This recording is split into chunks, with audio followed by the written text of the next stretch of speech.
नमस्कार, मैं हूं यतेंद्र शर्मा और आप देख रहे हैं किस्सा कुर्सी का लेकर हम आए हैं मऊ सदर विधानसभा क्षेत्र में। यहां पर बातचीत करने के लिए हमारे साथ मौजूद हैं समाजवादी पार्टी की जो समाजवादी महिला सभा है उसकी जिलाध्यक्ष हैं संध्या यादव जी।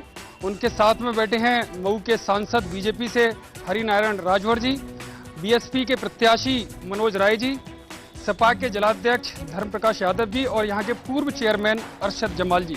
तमाम इनके समर्थक हमारे साथ हैं, इस क्षेत्र की जनता हमारे साथ है। तमाम विषयों पर बात करेंगे। आखिरकार जो उत्तम प्रदेश बनाने की बात हुई थी वो कितनी धरातल पर उतरी है और साथ ही जो मोदी सरकार 2 साल का जश्न मना रही है वो कितना यहाँ पर सही साबित हो रहा है। सबसे पहले मैं आपसे जानना चाहूँगा, आपकी सरकार है, क्या इस विधानसभा क्षेत्र में कितनी योजनाओं का फायदा मिला? क्या ये उत्तम प्रदेश की तो बात छोड़िए, उत्तम विधानसभा क्षेत्र बना इस प्रदेश में? आपको दिखाई देना चाहिए कि पूरे प्रदेश में जहां उत्तम प्रदेश बनाने की हमारी सरकार की मंशा थी, हमारे मुखिया कहीं न कहीं उस पर अग्रसर होते हुए 4 वर्ष का कार्यकाल पूरा हुआ। और मुझे लगता है कि आप देख लें, एक ही NH रोड है, नेशनल हाईवे की सिर्फ एक रोड है जो उसकी स्थिति बस से बदतर थी। और बाकी जितनी मेरी राज्य सरकार की सड़कें हैं, जितनी राज्य सरकार की सड़कें हैं, जिधर आप जाएंगे आपको खुद महसूस होगा कि हमारा ये उत्तर प्रदेश निश्चित रूप से उत्तम प्रदेश बनने की तरफ अग्रसर हो रहा है। और अब किसी भी विधानसभा क्षेत्र में क्या मिला? ऐसे कोई 5 काम, क्योंकि 5 साल पूरे होने वाले हैं, ऐसे कोई 5 काम? इस शहर में हमको अंडरग्राउंड केबल मिली, जबकि हमारे विधायक यहाँ नहीं है, लेकिन अंडरग्राउंड केबल हमको मिली। मुखिया जी ने अंडरग्राउंड केबल दिया हमारे मुख्यमंत्री जी ने। यहीं आप 6 लेन की बात, आप यहीं से बगल से 6 लेन आपके जा रही है, बगल से 4 लेन देखिए पास हो गई है, काम शुरू हो गया। देखिए आप जाकर देखिए, और यहाँ से लेकर के सब जो भी सड़कें दिखाई दे रहे हैं, ढेकुलिया का पुल, मीरपुर में पुल, मढ़ापट्टी में पुल, जयसिंहपुर में पुल, हथनी में पुल, ये सखनी कुटी में पुल। विकास की बात करते हैं तो कहीं कुछ बाकी नहीं है जो कि हमारी सरकार ने आपको कुछ देने का काम नहीं, बहुत कुछ देने का काम किया। कह रहे कि नेशनल हाईवे 1 जाता है वही बदतर है, बाकी सब ठीक है, बाकी सब इन्होंने करा दिया। ऐसा है कि आप जानते ही हैं कि उत्तर प्रदेश में जंगल राज है। सारे अपराधी जेल से बाहर होकर के अपराध करने में तुले हुए हैं। गुंडे थाना चलाते हैं। ये कई सड़क NH की है और उसकी बस से बदतर पैचिंग का काम। 2 साल से ये आपको दिखाई दे रहा है। आप अपनी बात कीजिए। आपको दिखाई दे रहा है कि सड़क है। काम हमारी सरकार ने मजबूरी में कराया। अरे क्या कराए? आप लोग किसी को बोलने नहीं देंगे क्या? 2 साल से चलिए, आपकी बात हमने सुनी, अब इनकी भी सुन लेने दीजिए आराम से, कोई बीच में नहीं। आप लोग तो इतने बौखला जाते हैं कि अपनी कमी और अपनी शिकायत बर्दाश्त करने की क्षमता नहीं है। 2 साल आपकी भी सरकार केंद्र में हो गई, इस क्षेत्र को क्या मिला? और इनके दावे आपने सुने, ये कह रहे हैं कि नेशनल हाईवे यहाँ पर नहीं बना। उन दावों का क्या माना जाए, ये सही बोल रहे हैं, वो दावे सही हैं यहाँ पर? नेशनल हाईवे बना, फिर टेंडर हुआ, मरे को जा रहा है। दूसरी बात यह है कि यहाँ हमारी सरकार ने मऊ को रेलवे टर्मिनल दिया है। बहुत सदियों के ज़माने से ये दोहरी घाट से इंदारा तक यानी सिंगल रेल यानी छोटी लाइन थी, वो बड़ी लाइन में तब्दील होने की मंजूरी दिया है। मेरी सरकार ने यहाँ से शाहजनवा तक न्यू रेल लाइन दिया है। फिर मऊ से आपका ताड़ी घाट यानी गाजीपुर तक रेल लाइन दिया है। मेरी सरकार ने ये आपके उन गरीबों तक नज़र रखी है जहाँ कभी ज़माने में उनके घर सपनों में नहीं सोचा जा सकता था कि गैस पर भोजन बनेगी। हमारी सरकार ने, चूँकि ये राष्ट्रीय स्तर का कार्यक्रम है, मैं भी इसका उद्घाटन किया हूँ और सारे तैयारी हो रही है उनको गैस कनेक्शन देने की भी। मेरी सरकार ने बहुत से ऐसे कहीं हम जानते हैं 14-15 हज़ार खाते खुलवाए जिससे 0 ओवर पर। मेरी सरकार शुरुआत किया है, अभी 2 साल की सरकार है। ये लोग तो 15 बार इस उत्तर प्रदेश में सरकार चलाए और हर बार इस सरकार को, इस प्रदेश को मेट किए। मेरी सरकार तो भी शुरुआत किया है भाई। महिला की जिलाध्यक्ष हैं, ये कह रहे हैं जंगल राज फैल गया है, महिलाएं असुरक्षित है। क्या लग रहा है कि जिस तरह के आंकड़े अपराध के बढ़ते हुए दिखाए वो वास्तव में विचलित करने वाले? नहीं, हमारी महिलाएं सुरक्षित हैं। माननीय मुख्यमंत्री जी ने महिलाओं को सम्मानपूर्वक जीने के लिए अनेक कल्याणकारी योजनाएं बनाई। उन्होंने मुख्यमंत्री पद का शपथ लेने के तुरंत बाद ही महिला हेल्पलाइन संख्या 1090 का शुभ आरंभ किया, क्योंकि इससे महिलाएं सुरक्षित हो सकें और इस नंबर पर डायल करने पर उन्हें सुरक्षा मिल सके। अपराध तो हर समय होते हैं, अपराध तो कभी कम नहीं रहे। नहीं, अपराध ये तो मान रहे हैं कि अपराध हर समय होते हैं, उनकी भी सरकार में हो रहे हैं। आपकी भी सरकार पिछली बार रही, इन दोनों के दावे आपने सुने, कितना इत्तेफाक इनके दावों से रखते हैं और तुलना अगर करें आपकी सरकार से तो क्या बोलते? आपने देखा होगा जब उत्तर प्रदेश में बहन जी मायावती जी की सरकार रही है तो सारे अपराधी या तो जेल में रहते हैं या प्रदेश छोड़ के बाहर चले जाते हैं। और अपराध की बात जब आप कर रहे हैं तो इस जनपद की आप बात करिए जहां आप बैठे हैं, चिरैयाकोट थाने में ठीक थाने के सामने AK-47 से एक व्यापारी को भूना जाता है। आप जहां विनोद सेठ को, आप जहां बैठे हैं यहाँ से 5 किलोमीटर दूर बढ़ुआ गोदाम में बंधु सेठ समय देके, टाइम देके अपराधियों ने समय दिया, 15 दिन के अंदर तुमको गोली मारेंगे, पैसा दे दो कह के। और पहली बार 3 जगहों पे एक चिट्ठी जेल से आई, उसमें लिखा गया कि चिरैयाकोट में व्यापारी को मारना है, बढ़ुआ गोदाम में व्यापारी को मारना है, बलिया मोड़ पर व्यापारी को मारना है। वो चिट्ठी प्रशासन के पास है और कह के पहली बार गोली मारी और धमकी दिया कि अगर 15 दिन के अंदर, 20 दिन के अंदर अगर पैसे नहीं देते हो तो जान से मार देंगे। उसके बाद उन व्यापारियों की हत्या हुई, बलिया मोड़ पे भी गोली मारी गई, संयोग से वो बच गया, लेकिन ये दोनों व्यापारी मारे गए।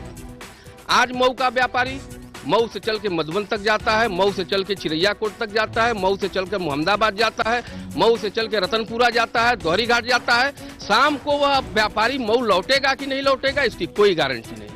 इस सरकार में जितनी हत्याएं हुई हैं व्यापारियों की हुई है, सुनार लोगों की हुई है।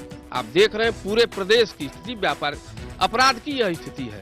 आपने देखा है अभी पिछले दिनों जो मथुरा कांड हुआ है, इसके पहले आप देखिए DSP तंजील अहमद को किस तरह गोली मारी गई, CO जियाउल हक को किस तरह मारा गया। जब प्रशासनिक अधिकारी ही इस सरकार में सुरक्षित नहीं है तो आम जनता क्या सुरक्षित है? चलिए मैं इनसे बात कर, तो आप बड़ा हंगामा कर रहे थे अभी अपराध के मामले पर, तमाम इन्होंने आंकड़े दे दिए, कहकर मारा जा रहा है व्यापारियों को, बाकायदा रंगदारी के लिए मारा जा रहा है।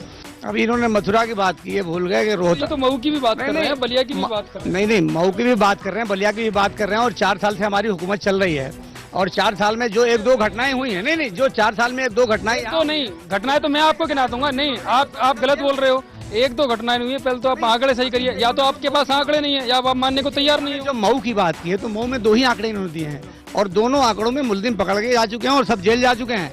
उसमें पहले भी हो सकती थी ना, चिट्ठी आ रही है, रंगदारी आ रही है, ये पहले कार्रवाई नहीं हो सकती? काउंटर हुआ, उसमें एक मुलजिम का इनकाउंटर हो गया और एक मुलजिम जेल गया। कैसी बात कर रहे हैं आप?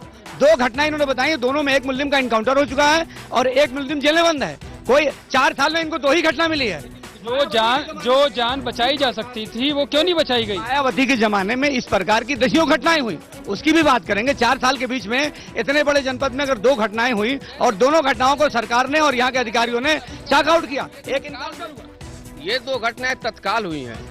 इसके पहले रोज हत्या, आप हमारे पत्रकार, प्रिंट मीडिया के पत्रकार साथी होंगे और भी सामाजिक संगठनों के लोग हैं, उनसे आप बात करिए। रोज हत्या, लूट, छिनैती, डकैती, ये सब सामान्य बात इस सरकार के लिए है। किसके ज्यादा रहे, इनके कि आपके? ये तो आप बता सकते हैं कि हमारी अन्य सरकार के अपेक्षा हमारे में अपराध घटा है। अन्य सरकार के अपेक्षा हमारे में अपराध घटा है।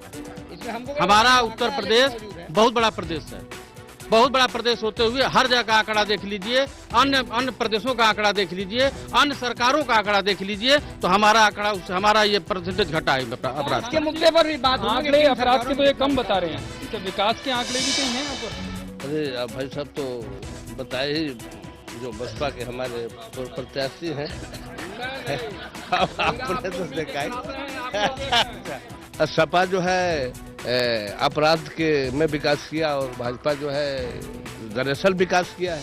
माननीय सांसद जी डुमरांव गांव बगल में, शहर के बगल 3 किलोमीटर दूरी पे गांव है, डुमराव गांव को गोद लिए, एक विकास काम बता दे सांसद जी डुमराव में। आपने एक गांव गोद लिया होगा आदर्श सांसद आदर्श ग्राम योजना के तहत, जो मोदी साहब ने कहा।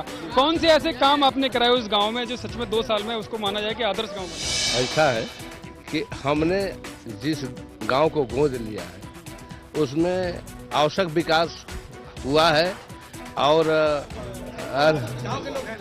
क्या काम ऐसे कराए गए? तो आप लोग अगर आंख होती तो आप लोग देख लिए होते यार। झूठे पगला के बात करते हो, बात तो करने दो। तो दूसरे गांव के लोग हो और वहां के लोग कहेंगे तो ऐसा है कि एक्स्ट्रा फंड से यह विकास होना था। उत्तर प्रदेश सरकार जो है हर भाजपा सांसदों के कार्यों में अवहेलना पैदा करती है। अब मैं उत्तर प्रदेश सरकार के अधिकारियों की शरारत को मैं क्या बताऊं आपको। अच्छा अच्छा, आप लोग महाराज बोले तो दो कम से कम। तो लोग आवाज भी छीन लोगे। मैं विकास करा रहा हूँ, डुमराव गांव में विकास करा रहा हूँ। यह दिखा रहे हैं कि इन लोगों के अधिकारियों की यह शरारत है इन लोगों के माध्यम से कि तहसील दिवस में किसानों की फरियाद को हम लोगों ने प्रार्थना के रूप में दे रहे हैं। ये आपको भी भेंट कर रहा हूँ, ले लीजिए। क्या है इसमें पढ़ लीजिएगा, देख लीजिए। मतलब राहत का पैसा बंदरबांट में इन लोगों का भी शेयर है। ऐसी बात नहीं है कि अधिकारियों का ही शेयर है। ये नेता लोग मिलजुल के खाते हैं। सूखा पड़ा, उन्होंने पूछ लीजिए वहाँ पे। सूखा पड़ा यह दैवी आपदा है। सूखा पड़ा यह दैवी आपदा है। भाजपा की जब सरकार आई है तब विषम परिस्थितियां दैवी आपदाएं देश में आई है। जब भी भाजपा की सरकार आई है दैवी आपदा देश में आई है। लेकिन हमारी सरकार ने जितना सूखा राहत देने का काम किया, अब तक की कोई सरकार ऐसी नहीं है जो इतना सूखा के लिए राहत देने का काम किया हो। डुमरिया गांव से कौन आया हुआ है? डुमराव गांव से। आपने डुमराव गांव से क्या कुछ काम हुए आपके गांव में? कोई काम नहीं हुआ। सांसद जी ने सिर्फ एक वो आरसीसी ढलैया कराया जो सिर्फ 10 दिन में टूट गए। नाली जो पहले प्रधान ने बनवाया था उस पर सिर्फ पटिया रख के पैसा पास हो गए। पंडित इन्होंने शौचालय आवास कुछ भी नहीं दिया। 2 साल में सिर्फ 2 बार सांसद जी गए, उसके बाद नहीं। हॉस्पिटल वगैरह बना? कुछ नहीं। आप हॉस्पिटल के लिए हम तो गए थे, दिखाए थे, हॉस्पिटल जर्जर है, किस दिन गिर जाएगा इसका कोई व्यवस्था नहीं है। डेवलपमेंट की बात मोदी साहब ने कही है वो सर खुद कहे थे। गांव जब गोद लिए थे, सुनिए एक मिनट, जब गांव गोद लिए थे तो इन्होंने कहा था कि मैं गांव का विकास करूंगा। अगर ऐसे महतारी अगर किसी बच्चे को गोद ले ले और 2 साल अगर छोड़ दे तो बच्चा तो मर जाएगा। ये तो उसी गांव के हैं सांसद जी। हमें पता नहीं किस गांव के हैं वो गांव तो कह रहे हैं, तो इसका मतलब आपको अपने गांव के लोग नहीं पता है। तो ये तो अपने गांव के लोगों को नहीं पहचान पा रहे हैं। क्या हाल होगा जनप्रतिनिधियों का? ये हाल है तो क्षेत्र का क्या हाल? अब क्या बताया जाए। हम तो जिस सीट पे बैठे हैं इस शहर का यह दुर्भाग्य है या संजोग है कि ऐसे ऐसे ही लोग यहाँ जनप्रतिनिधि हुए। अभी एक हमारे विधायक जी यहाँ से आप आए तो उनके बारे में पता किए कहाँ हैं? पता चला? हाँ, बुलाया गया था, है नहीं। मैं आपको बताऊं इस शहर में, एक मिनट जरा, मैं अपने विधायक जी के बारे में आपको बताऊं कि इस शहर में कोई भी घटना होती है, इस शहर में कोई भी घटना होती है जब इस शहर में, तो न हमारे विधायक का पता होता है, न उनके प्रतिनिधि के रूप में कोई आता है, न ही उनके परिवार का कोई व्यक्ति आता है। विधायक और उनके प्रतिनिधि का पता नहीं है। हमारा अभी समय उछला है ब्रेक का। ब्रेक के बाद भी हम इस क्षेत्र की समस्याओं के बारे में बात जारी रखेंगे। ब्रेक के बाद एक बार फिर से आपका स्वागत है। बात मऊ सदर विधानसभा क्षेत्र की हम लगातार कर रहे हैं। मेरे साथ यहाँ आए हुए लोग हैं, कुछ नेता भी हैं। आपसे मैं जानना चाहूँगा, तमाम वादे उत्तम प्रदेश बनाने के लिए समाजवादी पार्टी ने किए, क्या वो वादे यहाँ पर धरातल पर उतरे? देखिए, उत्तर प्रदेश में जिस तरह की सरकार पिछले 4 वर्षों में से चल रही है, जिस प्रकार का नेतृत्व है उत्तर प्रदेश में, ऑस्ट्रेलिया से पढ़ करके एक नौजवान आया और साइकिल चला करके उसने उत्तर प्रदेश के नौजवानों का विश्वास हासिल किया। लेकिन उत्तर प्रदेश में जो सर्वाधिक निराश अगर कोई हुआ तो नौजवान हुआ। मैं केवल एक बात बताना चाहूंगा, इन 4 वर्षों में उत्तर प्रदेश में 1100 हमले केवल पुलिस वालों के ऊपर हुए हैं।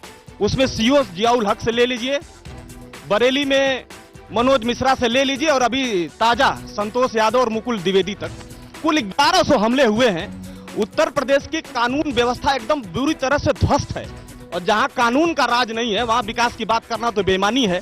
पूरी की पूरी सरकार अपराध और भ्रष्टाचार में लिप्त है और जो सरकार भ्रष्टाचार और उसमें अपराध में लिप्त है, जिस सरकार का कोई मालिक नहीं है, जिस सरकार का मुख्यमंत्री असहाय महसूस करता है। अभी पिछले दिनों में लखनऊ में था और मुझे पत्रकार मित्रों ने बताया कि मुख्यमंत्री जी ने सपा के जो सुप्रीमो उनसे कहा कि चाचा और जो चाचा लोग हैं यही लोग सरकार चला ले, मैं सरकार चलाने के काबिल नहीं हूं। मथुरा की जो घटना है वो साजिश के तहत कराई गई।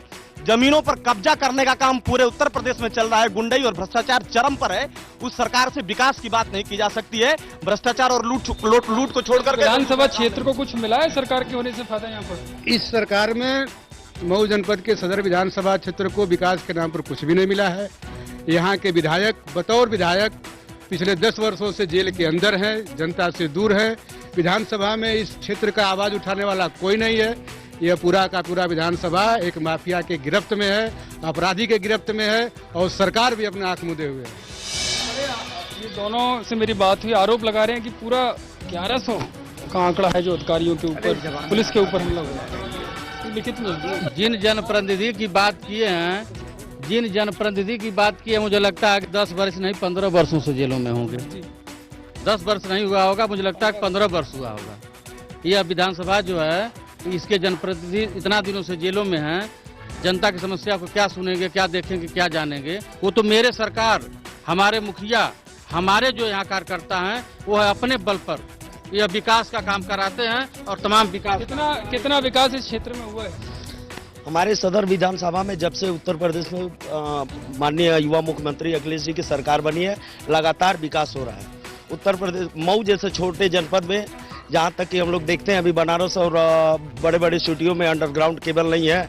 हमको अंडरग्राउंड केबल मिल गया, 3-3, 4-4 पुल हमको मिल गए, लोहिया आवास मिल गया। मैं उस क्षेत्र में नहीं हूँ सर, जिनको मिलने लायक था उनको आवास मिला।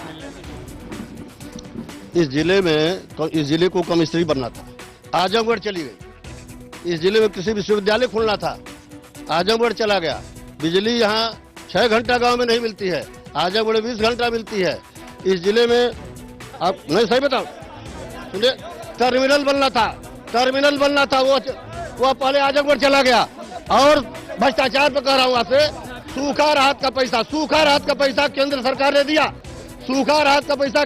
ने दिया, यहाँ के अधिकारियों ने लूट लिया। यही विकास हुआ है।